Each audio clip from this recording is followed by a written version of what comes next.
Hey, older friends, sorry for the delay on Mr. Popper's Penguins. I accidentally deleted one of the chapters, so I have to go back and read it.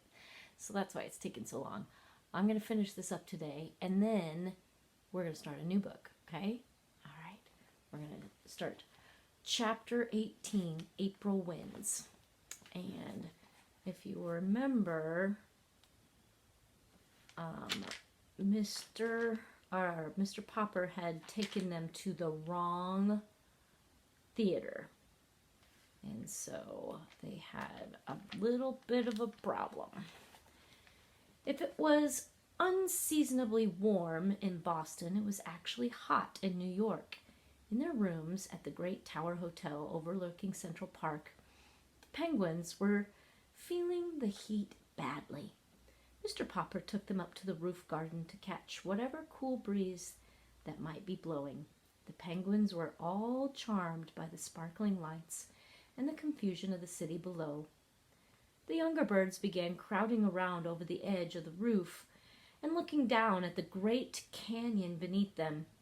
It made Mr. Popper very nervous to see them shoving each other as if at any moment they might succeed in pushing one over.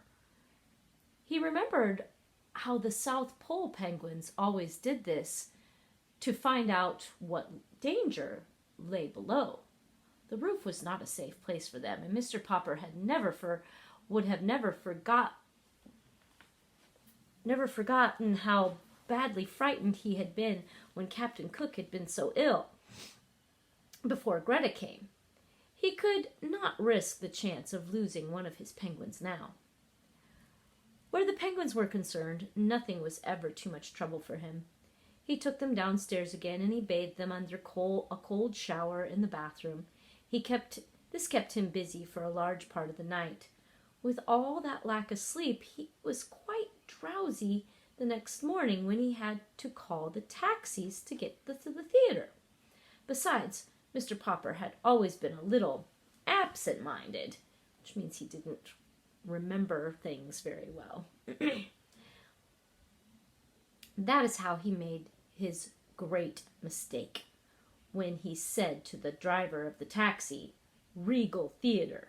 "Yes, sir," said the driver, threading his way in and out of traffic on Broadway, which greatly interests both the children and the Penguins. They had almost reached the theater when the driver suddenly said, "Say," he said, "don't you mean to say these penguins are going to be on the same stage with the Swenson Steels, do ya?" "I don't know what else is on the playbill," said Mr. Popper. "Anyway, here's the Regal," and they piled out and filed into the stage entrance. In the wings stood a large, burly, red-faced man. "So, these are your Popper performing penguins, huh?" he said. "Well, I want to tell you, Mr. Popper, that I am Sven Svensson, and those are my seals in there on the stage right now. And if your birds try any funny business, it'll be too bad for them. My seals are tough, you see. They'd think nothing of eating 2 or 3 penguins apiece." From the stage could be heard the hoarse barking of the seals, who were going through their act.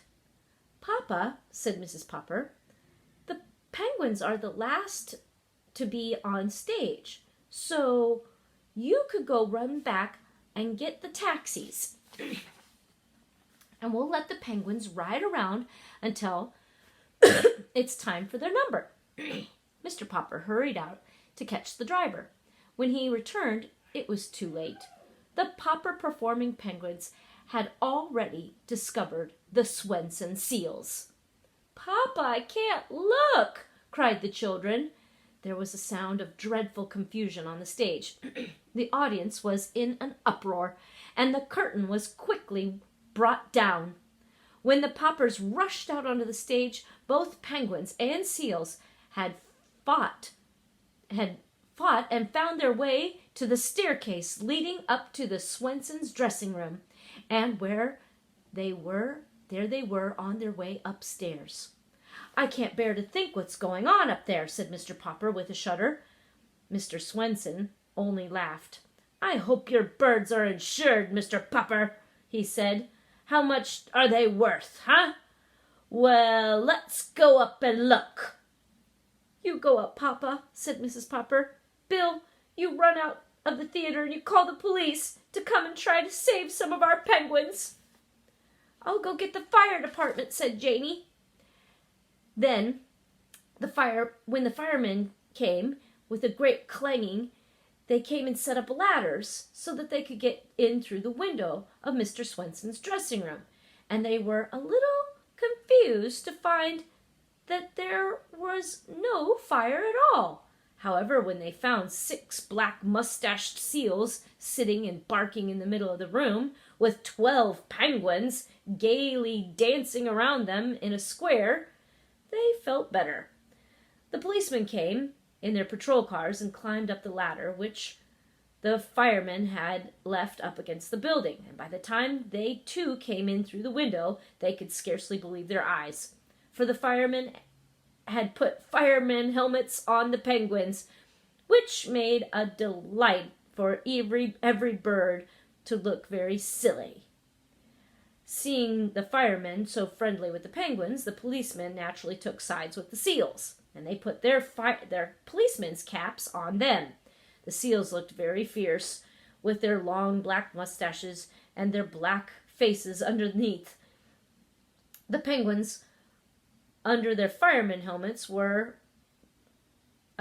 parading in front of the policemen, while the seals, in their policemen's caps, were barking at the firemen. And Mr. Popper and Mr. Swenson finally opened the door.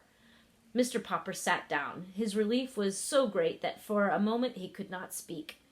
You policemen had better get your hats off my seals now, said Mr. Swenson. I got to go down onto the stage and finish the act now.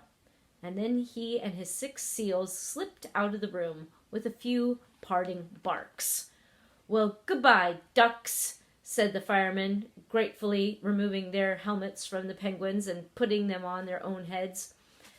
They then disappeared down the ladder. The penguins, of course, wanted to follow, but Mr. Popper held them back.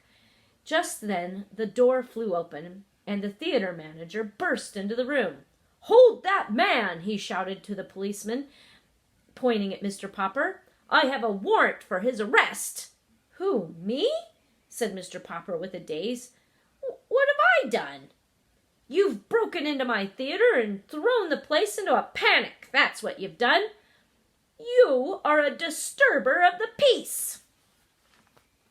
Here's a picture of the penguins in the firefighter hats and the seals in the policeman hats.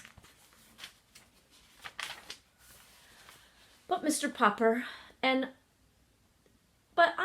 Popper, and these are my performing penguins. I'm famous from coast to coast. I don't care who you are. You haven't any business in my theater. But Mr. Greenbaum is going to pay us $5,000 for a week at the Regal.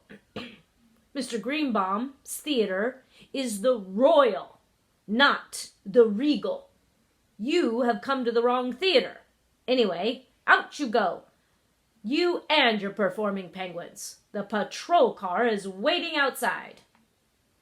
So, as I was saying, Mr. Popper didn't get enough sleep, so he took his penguins to the wrong theater, which means he was not in the right spot, and then the whole place was in a panic.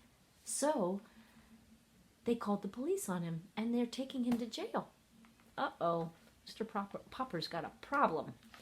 We'll find out what happens next time, okay? In chapter 19. Okay, bye. See you later.